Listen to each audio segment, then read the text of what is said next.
Hi, y'all. This is Kristen Chenoweth. Hi, I'm Gloria Stefan. This is Sarah Bareilles. Hi, I'm Patty Lapone. This is Lin-Manuel Miranda. You're listening to the Broadway Podcast Network.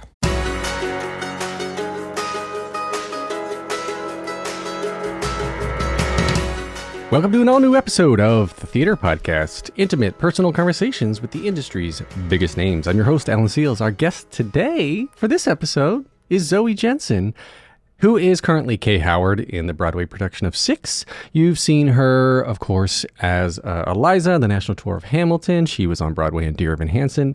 And just a delight to get to know and a delight to meet. Did you know her first name's Lana? Yeah, you'll find out other facts like that and many more in the episode. So we'll dive right in. Listen, no, not listen. You are listening. Like, subscribe, and share the podcast wherever you are listening now with your friends, whoever you're sitting next to. I'm on X. I don't know how much longer I'll be on X, but I am. Formerly Twitter, Threads, Instagram, TikTok, all the places. Facebook? Yeah, I'm still there, I guess. Everybody, please enjoy this episode now with Zoe Jensen. Here you go. 1, 2, 3.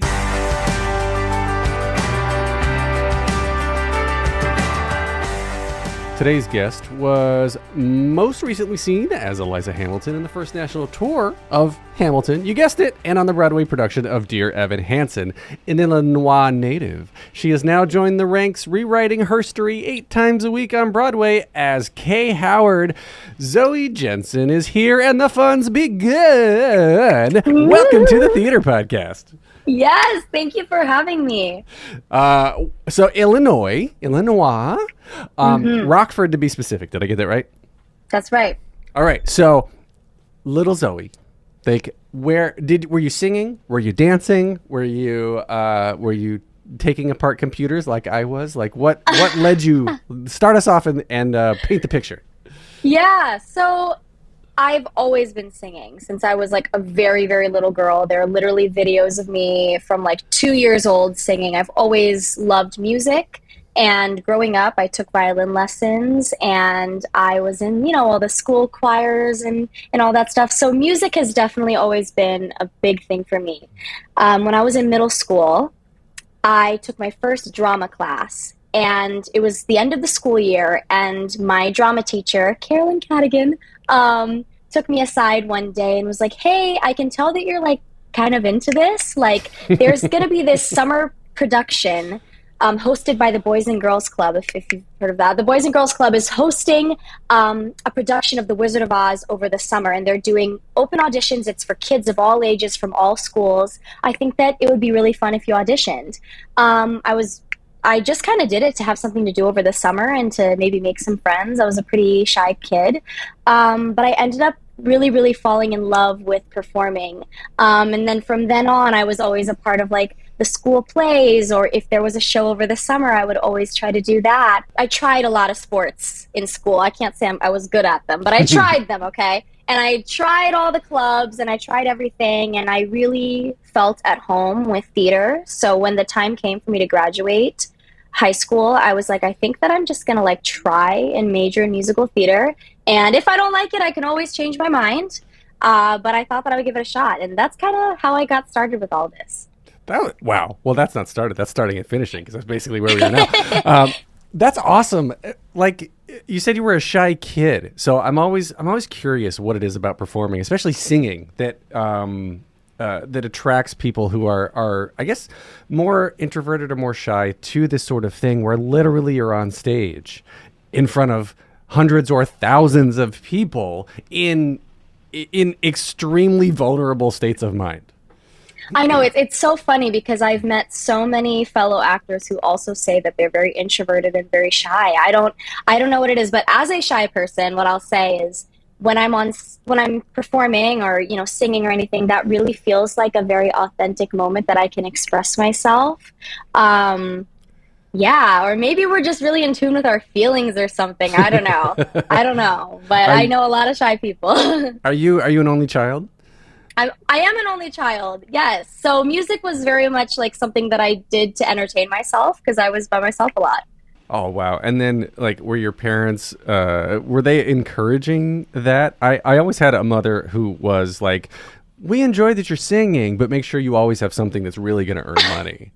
Yes, it was kind of like that. My parents, from a very young age, really wanted me to do a lot of extracurricular activities. And I think that while my parents aren't musicians, or, my dad always says he can't carry a tune in a bucket, and I can attest to that. But they've always been lovers of the arts. And so from a very young age, I was put into those opportunities. And I don't think that they thought it would go this far.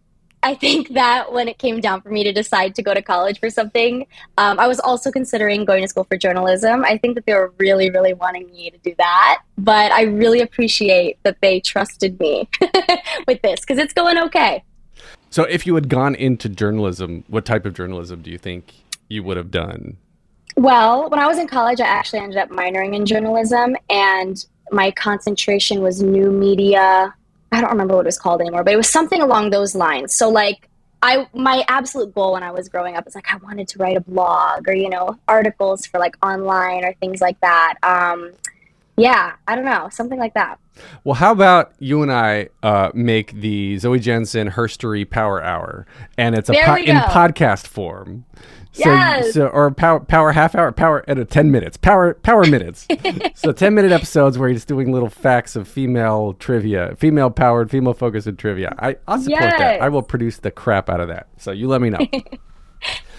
But then, so where'd you go to school? You said you were majoring in theater. So where did you go to college? I went to college at Southern Illinois University, Carbondale. Right. And then, if I was stalking Instagram correctly, you joined the Hamilton tour at 23, which would be right out of college, yeah? Well, right after college, I spent a little bit of time in Cincinnati, Ohio. I did some children's theater there. And then I went to New York for a little bit. I did an off-Broadway show, and then I did Hamilton. Interesting how you have to come to New York to get the show that takes you away from New York. Right? Yes. Yeah. That's hard. It's really hard, I think. And we kind of got, I was going to say as a working person, as a working actor in a committed relationship, or even as somebody with children, right? Because I was just talking with Laura Bell Bundy and Lily Cooper about being working moms now, because they're about to open the cottage here on Broadway. So this being working moms and having to be away from your partners and your kids and whoever the case is. So I don't know where I was going with this, but it's a hard life to take you away from New York. Absolutely. I feel like this time of my life was a really perfect time for me to go on tour, because I think it's a great thing for young actors to get to do in general, is tour. When you don't have a mortgage yet, maybe when you don't have a family, even though it's definitely possible. I definitely toured with people that had families, but it's a great time before you have a lot of responsibilities.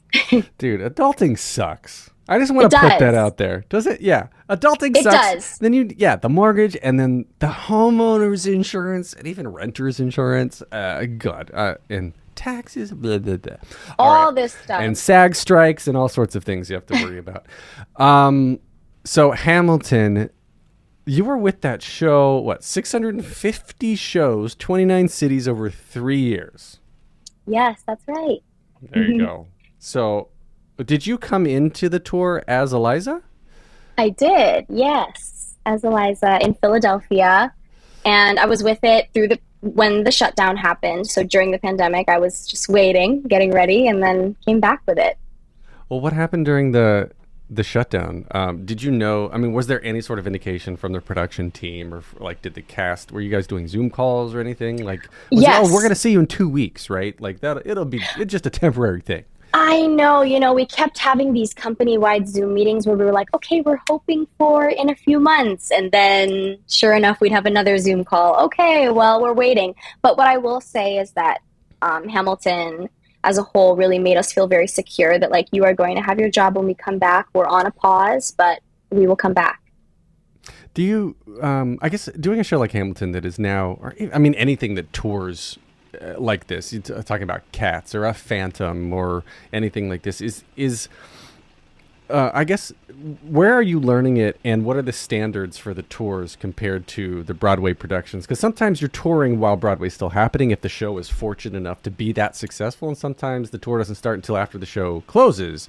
So like Into the Woods that is happening now, but Hamilton's got 3 or 4, 3, I think, North American tours alone, and then there's international tours, and it's still on Broadway. What's the standard that keeps it all in sync?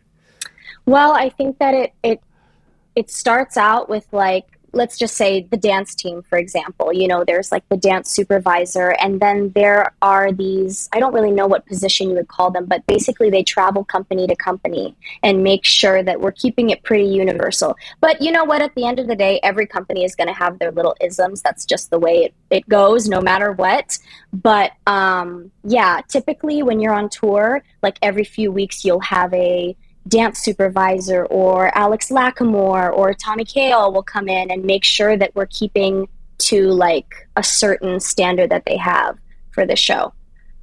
Oh, that's so cool. I didn't realize that the Broadway creatives are still there, like making sure there's polishing and cleaning. And I can't necessarily say that it's every single show that's like that, but we were very, very fortunate in that way that we got to really work with them. And I was also really lucky because I know you were asking about like how you get started, how you learn. A lot of people learn on the road. They'll just join in the city that the tour happens to be at. When I booked this show, when I booked Hamilton, I was doing Dear Evan Hansen at the time. So because they couldn't ship me off right away, what I did was I rehearsed in the Hamilton Broadway rehearsal studio in the mornings, and then I would go do Dear Evan Hansen at night. So I was really grateful that they worked around my schedule. Wait, they have their own rehearsal studio? They do, and it's called King's College. It's so cool, and it's so cute. And oh my god, I was so starstruck when I walked in the first time. They have little Hamilton art all over the place, and they have the turntable really, really marked out. And yeah, I think it's really important to have a really like a home base, especially because they have all these different productions, like let's have a place where we can all go.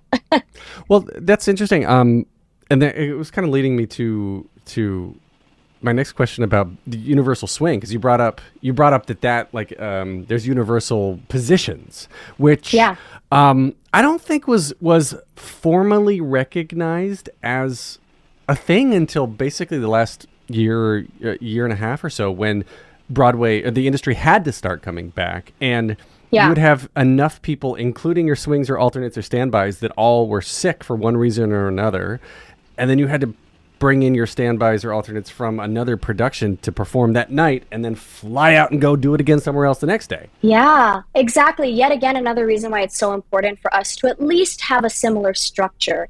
I can remember being on the road with Hamilton, whether it be for COVID or for anything else, and we would have a Universal who would sometimes go on that night. And, in that moment, like for me, they're the most important person that I'm like, I need to make sure that your show, you know what I mean? That we can keep everything normal so that you know exactly what you need to do. Because that is a tricky job that I could not imagine doing. And when I saw Six, I'm pulling up the cast list. I saw you last week.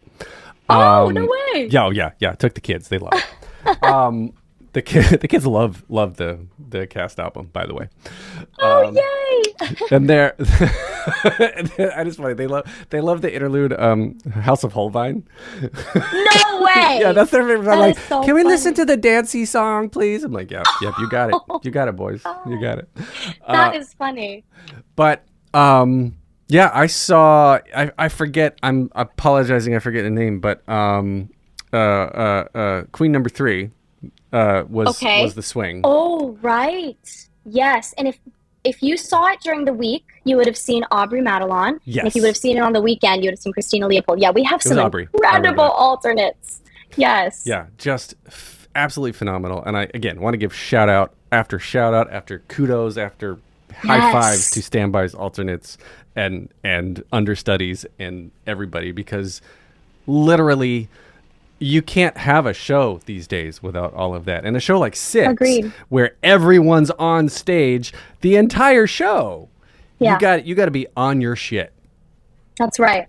No, they really they have saved shows on so many occasions. They are superheroes. But for you, I guess, coming off of, Dear Evan Hansen is a big show. Going into Hamilton, which is a big show.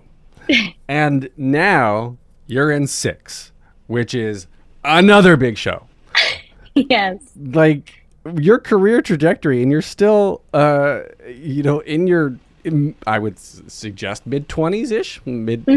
And your career is just like kind of exploding now. And do you look, how often do you look behind you and be like, holy crap, this is where I all am the time. now? Really? All the time. Yes, I'm just like it surprises me to this day. I am just like so unbelievably grateful. I never saw this coming, like literally never. So yeah, I'm really grateful.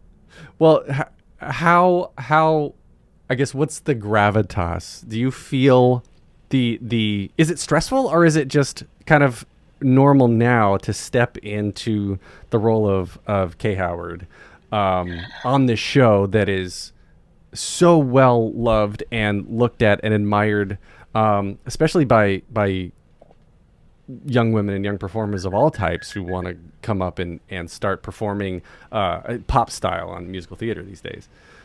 Yeah. I think I got a little bit of it in Hamilton because Hamilton was really where I experienced like, okay, the people in the audience more than likely know the show and they have a certain expectation of what you're going to be doing. How are you going to negotiate working with that versus also making something that's true to yourself and like being confident in how you stand in a role that people know? You know what I mean? So I think that I got a lot of practice with that. I kind of was ready for that in this next role. It's been so fun because fandoms of different shows have different personalities, and for Six, it is a safe space of like extreme positivity where I will say in Hamilton, a lot of it was like comparing people to think who would be the best. And in Six, it's very much like, let's embrace every single version that's out there, which I think is also just a treat. Oh, you mean the fans are doing that? Yeah, the fans are embracing everything. Oh, I love that. I really love that. It's actually a very, very, it's a wonderful experience. And like some people might think like, oh, how much does the fandom impact your job? In this job especially, I mean, our social medias are flooded with extremely kind words, all the time. But yeah, I was definitely nervous to step into it, especially being on Broadway. Yeah. You know what I mean? I'm like, okay, I'm in New York. Like, who is going to come see the show? And again, I know that, we replaced a very iconic cast. We just did Broadway in Bryant Park yesterday, which was amazing. And we were watching a reference video from the original cast to just make sure that we knew what we needed to do. And I, yet again, was just like watching them in awe. Like, I totally understand why people just are obsessed with them. I'm obsessed with them. And to be able to come after Sam is like literally such an honor. But yeah, just feeling the support and like knowing that like I'm going to take my time to find my Kay Howard. That's one of the blessings and luxuries of getting to be in a role for so long is like, at least from behind the scenes, it's very much an energy of like, you're not going to have it all on the first show. This is a thing that you're going to grow into.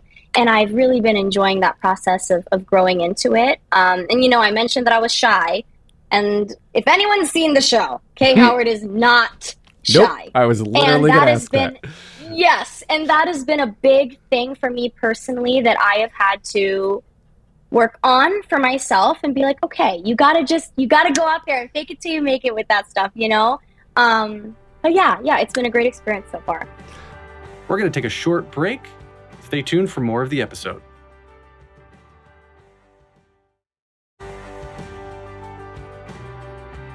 I was going to actually bring up that I saw the original cast several times, and then after seeing the new cast last week, the way that your Kay Howard is presented is much more, and there's no wrong way. I'm not saying I like one way over the other, obviously, but I noticed that yours was much more, I guess, subliminal. I want to say, like, it wasn't. It was like, oh, like you were leaning into the quiet part of the role. Sure. If I'm making sense at all, like, you understand what I'm saying? It was very much I totally do. Like you genuinely want to make connections with these guys that you're talking about. Oh yes. Right. Well, here's the thing. It's like, I think you're talking about like that monologue before my song, right? Yeah, For example, I feel like you could take that multiple ways. And it's funny either way. You could straight up roast the person that you're talking to. Sometimes the approach that I like to take, that I've gotten a lot of assistance with our resident director, is like concern.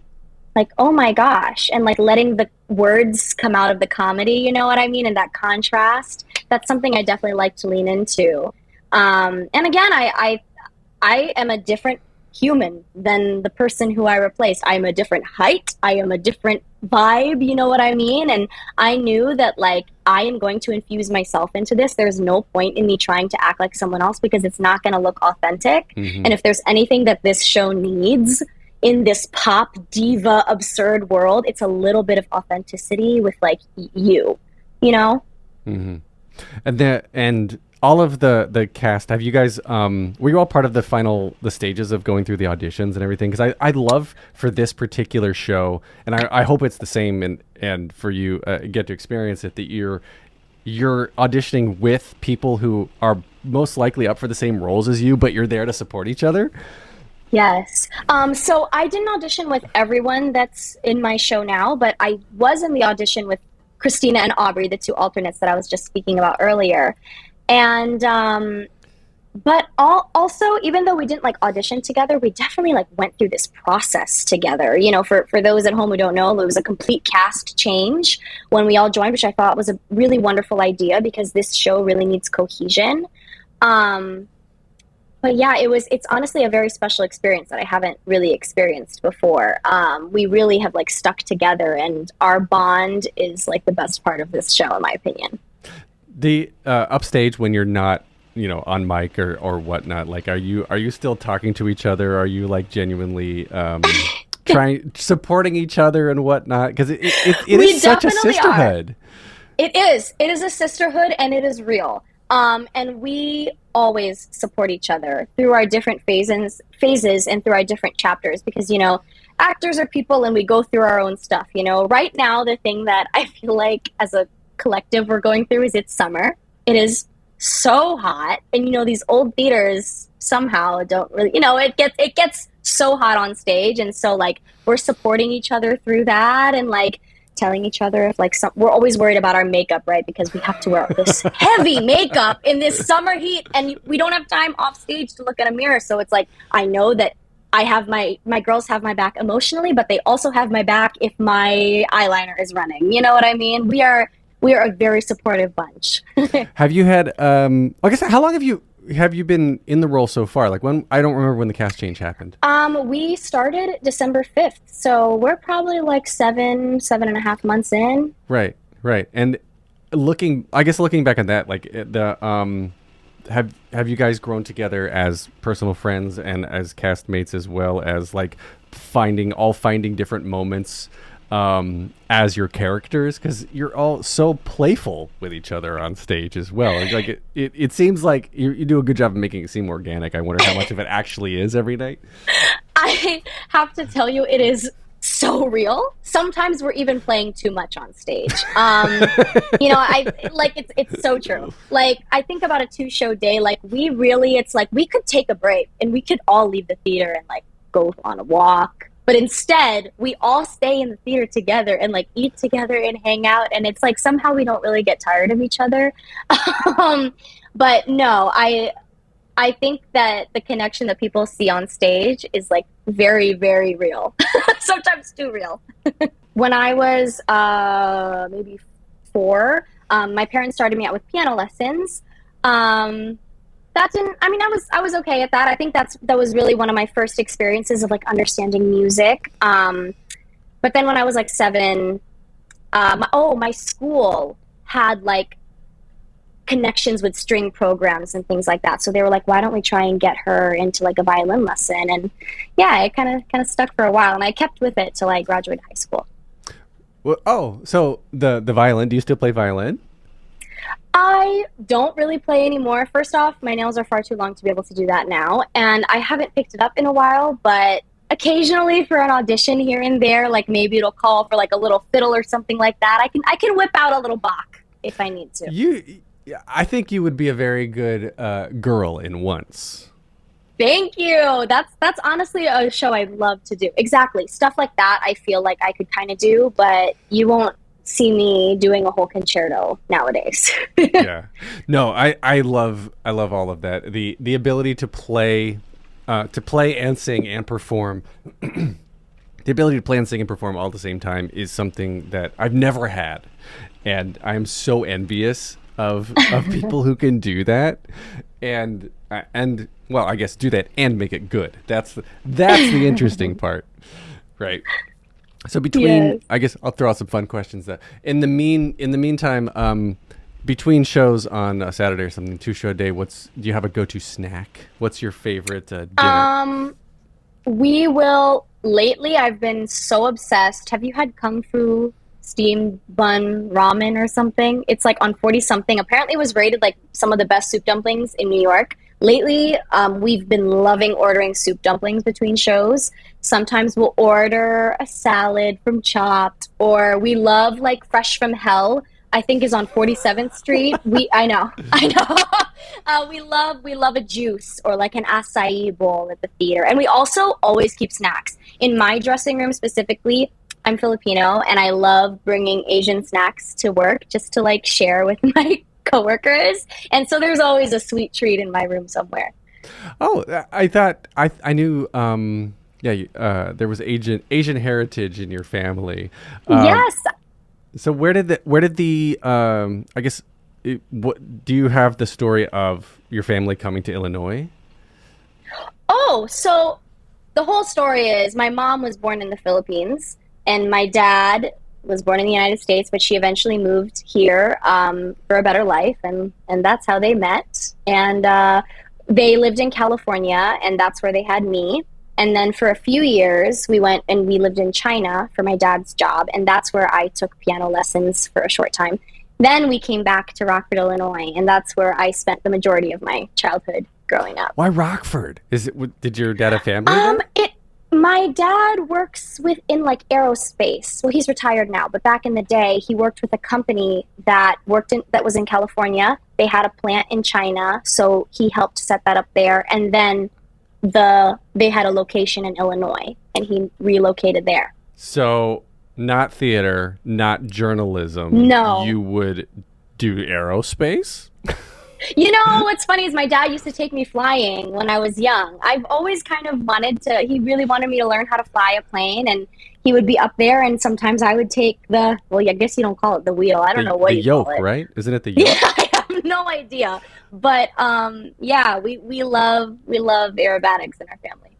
Oh, well, that's fun. So did you go to like airplane shows, like the fly? You know, the we air went shows to and a everything? few. Yeah, we went to a couple, I think. And my dad used to do like the aerobatics. He was a pilot? But my dad, he used to fly, yes. And he also loves cars. He loves cars and trains. Oh yeah, I bet. That's so cool. Yeah, and then seeing the direction that you went in. Mm-hmm. That's what I'm saying. And my mom's a nurse, so I think I really stressed them out when I was like, I think I want to sing and dance for a living. They're like, are you sure? But again, they definitely trusted me.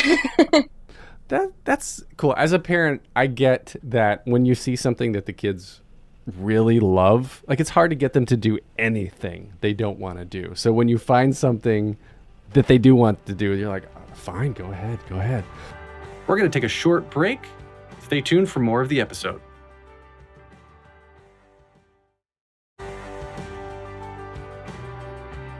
Obviously, I guess the musical theater side of life, the drive for singing, the drive for the arts did it come from any of them? Are they doing like artistic kind of things outside of, I guess, aerospace? If it's depending on what it is, could be a bit artistic and designy.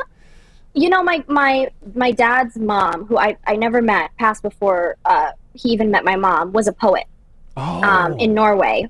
And I believe her grandfather wrote the national hymn book for Norway. So I feel like there's some creativity in our blood a little bit, but no one that I directly, my parents aren't necessarily like creative.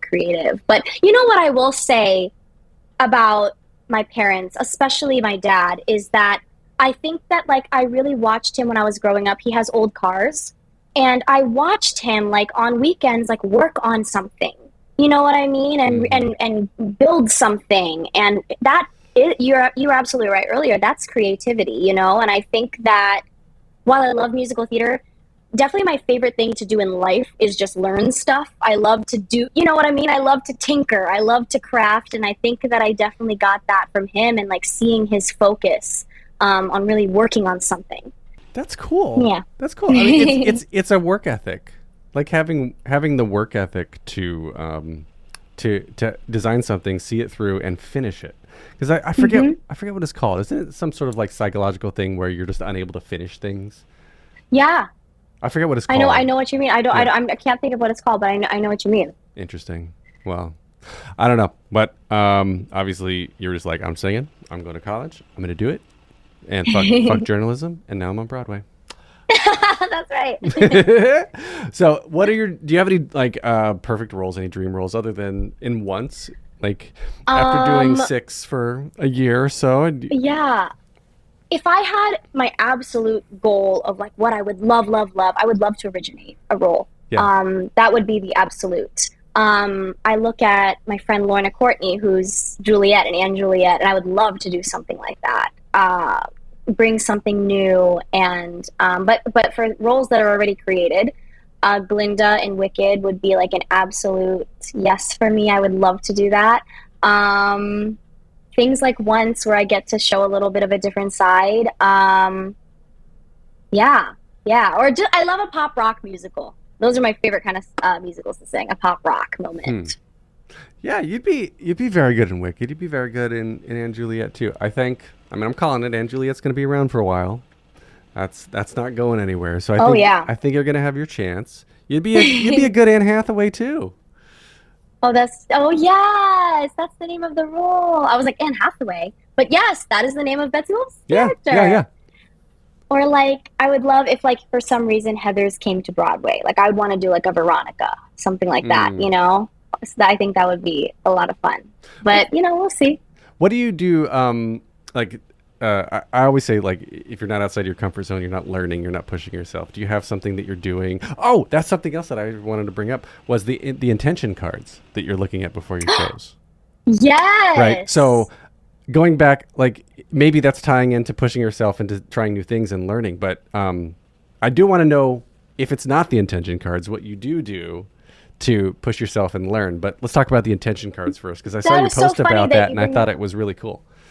Yes. Oh my gosh. That is so funny that you're bringing that up, because that really is a part of something that I've been really trying to work on lately, which is, it sounds silly, but it's just like inner peace. You know, Broadway is very chaotic and tricky. And, you know, I know that some people might look at, you know, a Broadway actor's schedule and think, okay, like on the weekdays you have the whole day off and then you have the show, you can do so much. But like, there really is something about the fact that the show is taking up so much of your brain space that it feels like you almost have to actively find things to do outside of work, or else you're gonna like go crazy. Like really, like it can be like a lot. You can get burnt out, and so something, especially when you're doing a job like a Broadway show where you're on the same spot every day, you're singing the same note. It can feel very robotic if you're not careful, you know. And so something that I've been working on is things like meditating and like really getting myself grounded before the show and feeling very grateful that I get to do it, you know. And the intention cards help me because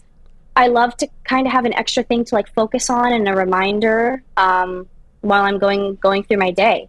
Yeah, that's something that I've been really working on. And then other things that I like to do outside of work, I have, ever since being in 6, I have a new apartment to myself, and I've really enjoyed getting to design my own space. I've been waiting for this for a long time.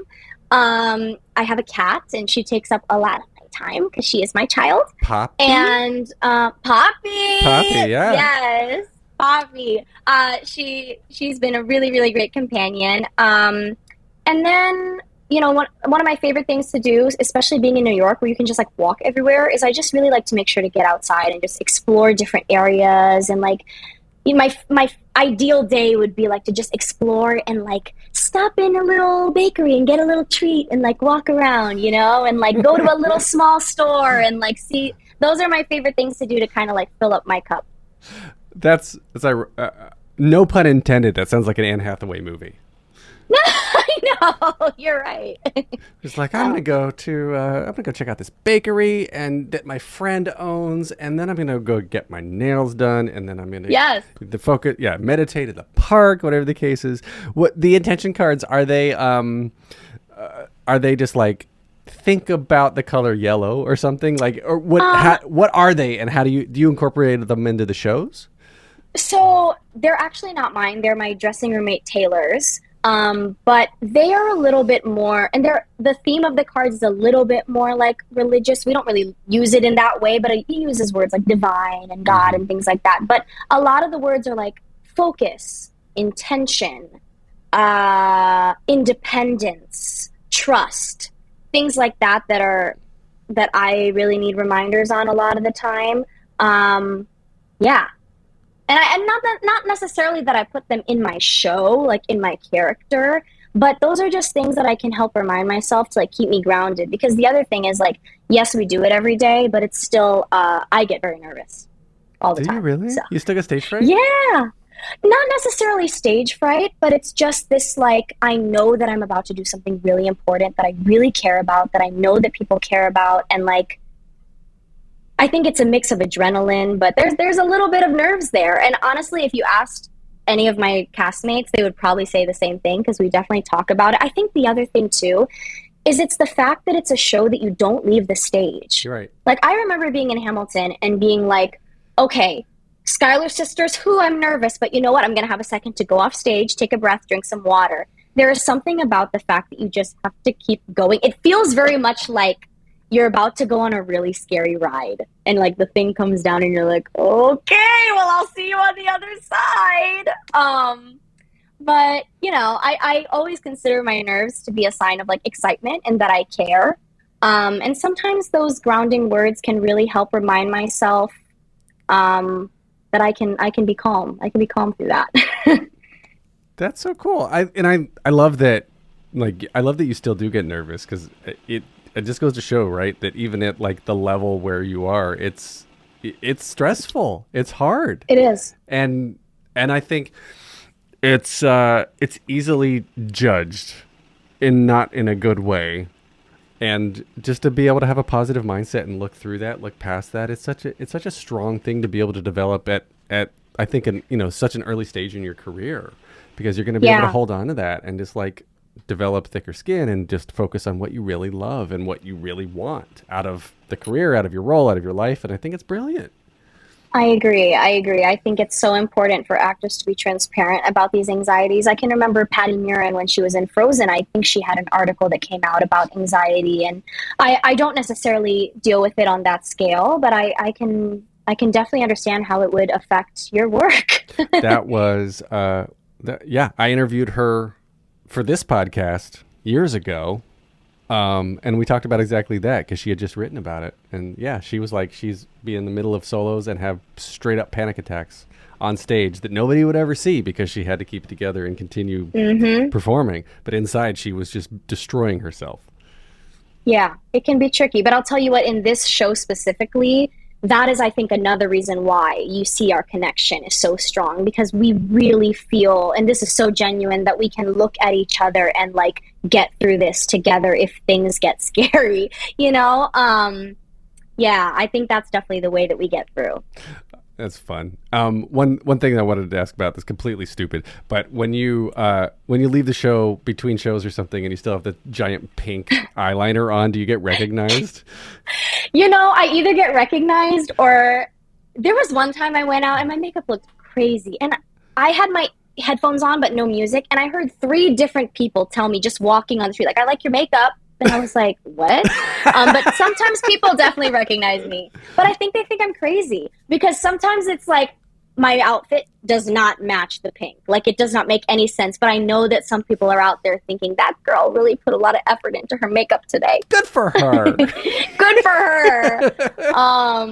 But yeah, I definitely feel a little weird going on the subway in my makeup, because I definitely get some weird looks. There was one time that a little girl was like whispering to her mom, and was I a little hurt? Yes. But I knew she was like, what is going on? And I had all these gems on my face. So typically I'll wash my face if I take the train. Oh, that's cool. I mean, you just like have a little sign that says like, it's for my job. It's for my job. I know. Yeah, that's all. But I've seen weirder things. So I would, again. See, that's true. We are in New York. So that's not the weirdest thing that someone has seen today. Riding the subway on or around Halloween is one of the best experiences you can ever give yourself. No, you're so right. You're so right. It's like, wow, it's a toss-up of what you're going to see. Yesterday, when I was on the train, I saw two really funny things. I saw a man with a Haagen-Dazs pint of cherry vanilla ice cream, just eating it with a spoon while standing. I saw that. And then it was hot. It was a hot day. I get it. It was hot, and you got to do what you got to do, and props to you on the good taste. But there was another lady who had a napkin, and she kept covering her face, and I was like, what are you doing? And then I realized I think she was trying to use it as a mask, and I was like, that's not how this works. No. But anyways, you'll see the silliest things that'll just tickle you on the one train. No, I've seen so many things, including animals and inappropriate behavior. And yeah. Welcome to New York. It's great. All right. So 3 questions I ask everyone to wrap up the episodes. The first one, just very simply, is what motivates you? What motivates me is, number 1, a legacy for my family. And number 2 is I know that there are little girls looking at me, and even if it's just one who relates to me, like I know that it's important for her to see me put myself out there in the best way that I can. What advice would you give to your younger self and younger people listening now, starting out down a similar path? To me, I would say don't worry so much. Like, just have fun. Relax and enjoy. Like, it'll work out. For anyone who wants to do this, I would say do not. I think it's important to look at other people, look up to people, but do not compare. How you think it's going to go or how you want it to go, I promise you, is not how it's going to go. And that's like, okay, because it's actually going to be better if you really like focus in on it. It always ends up being better. But I would say don't compare your path and like be open to opportunities around you. I think that it can be so easy for someone to limit themselves because they don't want to do something because maybe they're embarrassed to do it or maybe it doesn't pay what they want. I think sometimes there are moments like be open to the opportunities because I wouldn't be here if I wasn't open to opportunities. I love that. Yeah. It's saying yes to unknowns is scary and it's hard, but it can really be worth it. You only fail if you don't try. That's right. Yeah. All right. Last question. This is super hard. If you could only see one show for the rest of your life, but you can see it as many times as you want, what would you see?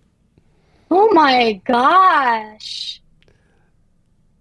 I might have to say Wicked, and I know everyone's like, Wicked, Bonnie. But no, really though, that was the first show that I saw. I think it's magical. If I could only see one musical for the rest of my life, I would want it to be something that I could come to when I want to watch a spectacle. And I think Wicked is a spectacle, and the music is powerful, and I just love it. All right, where can we find you online on the socials? Follow me on Instagram, Lana Zoe Jensen, and you can follow me on TikTok, but I post once every 12 years or so who knows if I'll be on there. But Instagram is definitely the place to find me. Is Lana your actual first name? Lana's my first name, Oh! Yeah. Yes. So you went middle and last for your stage name? Yeah, well, I've never gone by Lana. Like, I never remember ever being called Lana. I think that they just thought Lana Zoe sounded better than Zoe Lana. Okay. Lana Zoe, yeah. Well, you're Zoe to me. That's how it is. That's right. All right. And you got to get on Threads. That's the hot new thing. All the kids are on it. I am on Threads. I've recently signed up for it. I'm ready for this new thing. I think it's going to be good. Okay, well, when we're done recording, let's take a picture together and then we'll post it on Threads. That could be your first thing. All right. Yes. Find me. Okay, cool. Find me on Threads. Find me on Instagram, Twitter, TikTok, Facebook. It's all out there. Leave a rating and a review wherever you're listening. Thank you to Jukebox the Ghost for the intro and outro music you are hearing right now underneath us. And Lana Zoe, thank you so much for this wonderful chat. You've been such a pleasure. Yes, I'm so happy I got to do this. Thank you. Take a deep breath, make the world a little colorful.